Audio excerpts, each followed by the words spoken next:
Hi everyone, I'm Lexi, and today I'm going to be showing you how to do a shoulder roll. So for this trick, you are going to start by doing a backward figure 8.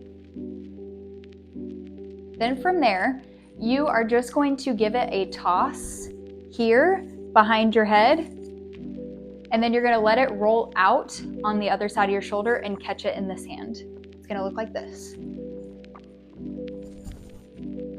Okay, so let's do that again, and I will face the other way. So backward figure 8. Then there is the high toss, and that looks like this.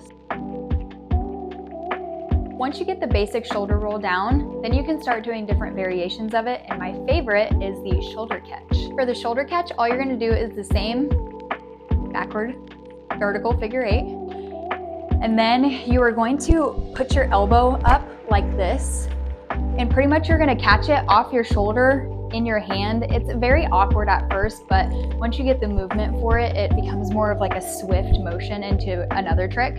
So all you're doing is rolling it behind your head and letting it kind of roll off of your elbow, and then you're catching it underneath here.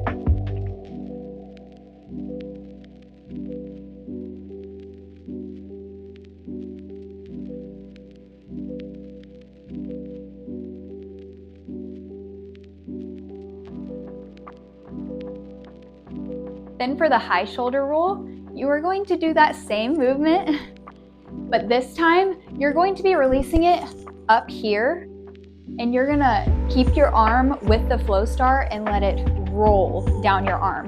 You wanna keep your hand on it the whole time so that it allows it to roll down at an angle. And there you have it. Those are the shoulder rolls. I hope this tutorial helped you out, and definitely hit that subscribe button to see more from us.